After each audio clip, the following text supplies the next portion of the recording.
Pour commencer, direction Kampala.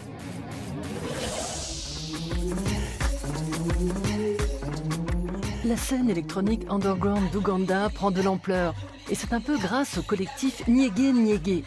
Son défi, offrir à la musique d'Afrique de l'Est la tribune qu'elle mérite à travers des festivals, des soirées et un label dédié.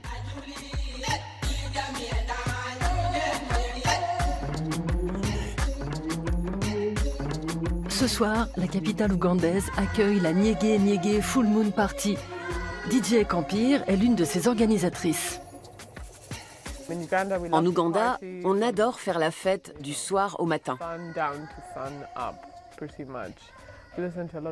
On écoute beaucoup de dancehall ougandais, de musique nigériane et de radio pop en provenance des États-Unis et de Grande-Bretagne. Par contre, on n'entend pas forcément de musique des différentes ethnies et des nombreux groupes culturels qui existent dans notre pays. Il y a plus de 70 ethnies et chacune possède sa propre culture musicale. Le plus souvent, c'est de la très bonne musique. On devrait pouvoir l'entendre plus régulièrement à la radio et en club. Ce que j'aime avec les événements Nyege Nyege et ceux qui y participent, c'est la diversité. Mais j'imagine que ce concept peut en effrayer certains. Malgré les réticences, les concerts organisés par Nyege Nyege, tels que ceux de DJ Campir, s'exportent au-delà des frontières ougandaises. On les retrouve en Asie, en Europe et même aux États-Unis. Dernier grand moment en date, le festival Sonar de Barcelone.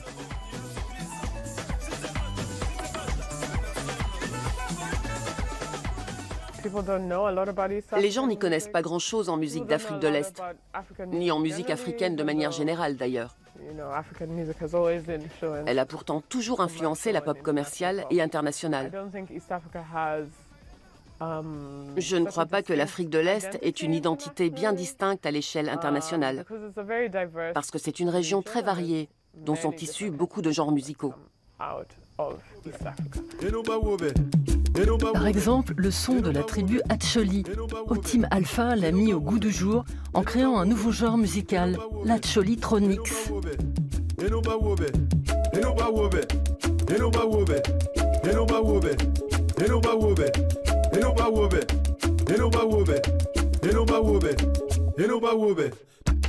Plus jeune, Otim Alpha était boxeur. Aujourd'hui, il gagne sa vie en animant des mariages.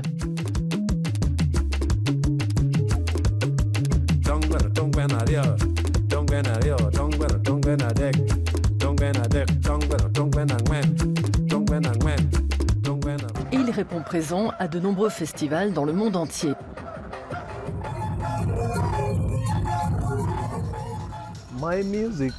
Avant, je faisais de la musique de cérémonie.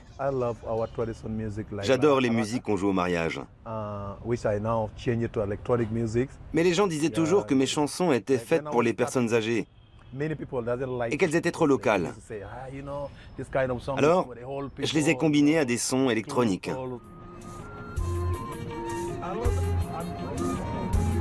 Otim Alpha se rend à Naguru, un quartier au nord de Kampala où vivent les Acholi.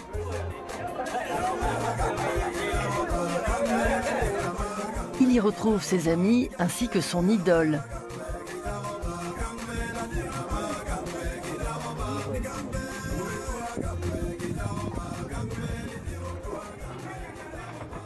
Watman Amon fait de la musique depuis tellement longtemps. C'est un homme âgé à présent. Mais nous avons beaucoup d'admiration l'un pour l'autre en tant que musiciens. Je le respecte pour sa contribution à la musique. C'est notre père. J'ai toujours adoré sa façon de faire.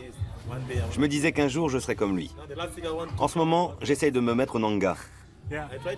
J'ai essayé d'apprendre à en jouer seul, mais je reviens toujours le voir pour qu'il me donne des leçons.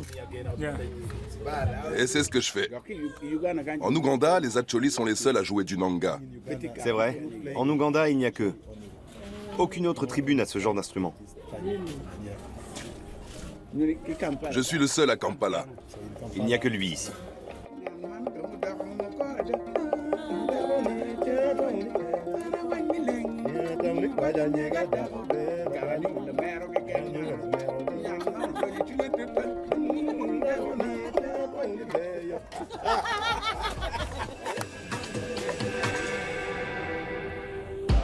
Sur la colline de Muyanga, DJ Campir se consacre aux derniers préparatifs de la Nyege Nyege Party.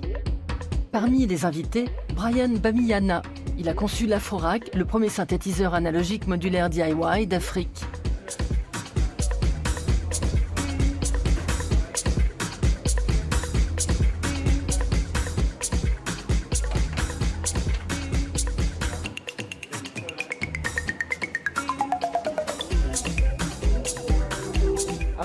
Je l'ai baptisé Afrorack parce que ce format de synthétiseur modulaire s'appelle en réalité Eurorack. Je me suis dit que ce serait amusant de le baptiser Afrorack. C'est le premier de son genre. En ce moment, mon synthé se compose d'environ 20 modules.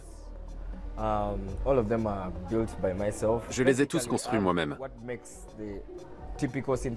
Ce sont des éléments types des synthés, avec un module inspiré de la vieille boîte à rythme Roland TR-808.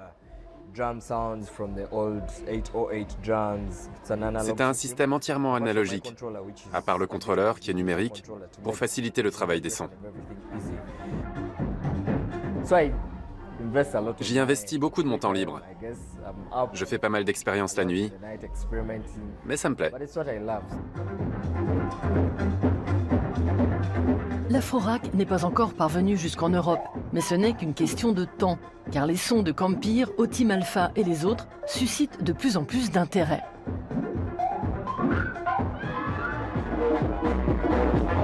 Le Nyege Nyege Festival est aujourd'hui considéré comme l'un des meilleurs d'Afrique et il attire un public du monde entier.